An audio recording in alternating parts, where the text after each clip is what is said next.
राजकारणात एक नियम आहे, खरा खेळ नेहमी पडद्यामागे खेळला जातो। महाराष्ट्राच्या राजकारणात सध्या असंच एक वेगळं ऑपरेशन पार पडलंय, ज्याने ठाकरे पक्षाला पुन्हा एकदा मोठा धक्का दिलाय।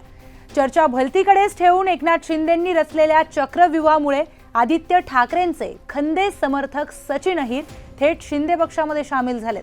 पण हे सगळं कसं शक्य झालं, कोणाला ही खबर कशी नाही लागली?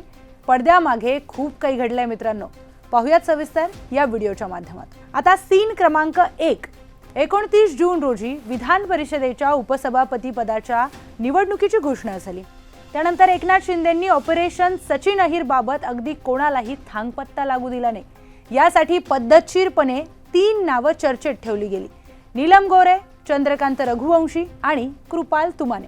आता सीन क्रमांक 2 या नावांवरून राजकीय वर्तुळात गोंधळ सुरू असतानाच शिंदेंनी आणखी एक खेळी केली। चंद्रकांत रघुवंशी हे उपसभापती व्हावेत यासाठी उत्तर महाराष्ट्रातील 9 आमदारांनी थेट पत्र दिलं। ते 9 आमदार कोण? अमोल पाटील, गोकुळ गीते, सत्यजित तांबे, आमशा पाडवी, किशोर पाटील, चंद्रकांत सोनवणे, चंद्रकांत पाटील, मंजुळा गावित आणि तुळशीराम गावित। या 9 आमदारांनी रघुवंशी यांच्या नावासाठी मागणी लावून धरली।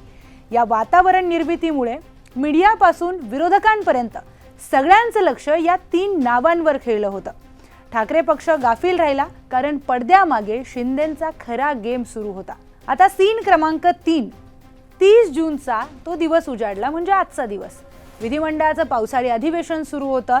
सकाळीच विरोधी पक्षांकडून विधिमंडळाच्या पायऱ्यावर आंदोलन झालं आणि सगळं काम कसं रोजच्या सारखं सुरू होतं। सगळेजण त्या 3 नावांच्या गणितामध्ये मग्न होते। एकनाथ शिंदे लवकरच नावाची घोषणा करणार अशी सुद्धा चर्चा झाली आणि त्यानंतर एकनाथ शिंदे थेट सचिन अहिर यांना आपल्या सोबत निवडणूक अधिकाऱ्यांकडे घेऊन गेले आणि त्यांचा उमेदवारी अर्ज भरूनच टाकला। हा फोटो समोर आल्यावर सुरुवातीला कोणालाच विश्वास बसला नाही, पण जेव्हा अधिकृत घोषणा झाली तेव्हा ठाकरे पक्षाला समजलं की सचिन अहिर हे फुटलेत। ऑपरेशन टायगर मध्ये 6 खासदार गमावल्यानंतर सावरण्याआधीच थेट वरळी मतदारसंघात ग्राउंड लेवलवर काम करणारा आणि कामगार संघटनांवर पकड असलेला हा हुकुमी एक्का शिंदेंनी आपल्या बाजूला ओढला होता। पण आदित्य ठाकरेंसाठी कधी काळी वरळीची जागा सोडणारे हेच सचिन अहिर अचानक कसे बदलले? नेमकी काय कारणं असू शकतात? याच्या मागे काही व्यावहारिक राजकीय कारणं आहेत का, याची सुद्धा आता चर्चा सुरू झाली आहे। या सगळ्यांमध्ये काही शक्यता आता वर्तवण्यात येत आहेत। सगळ्यात पहिली शक्यता काय, तर भविष्याची चिंता।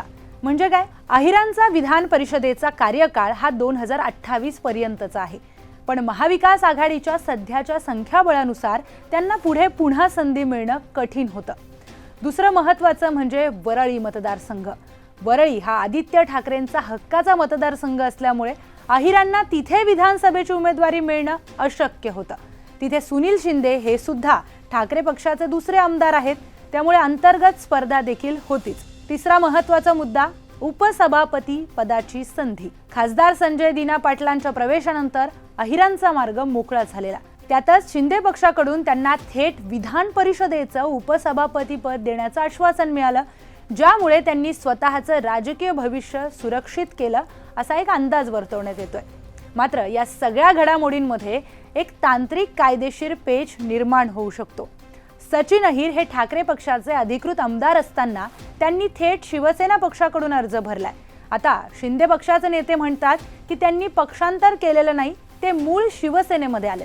पण आता ठाकरे पक्ष त्यांच्यावर पक्षांतर बंदी कायद्याअंतर्गत म्हणजेच अँटी डिफेक्शन लॉ अंतर्गत अपात्रतेची कारवाई करण्यासाठी कायदेशीर पावलं उचलणार का, याकडे सुद्धा सर्वांचं लक्ष आहे।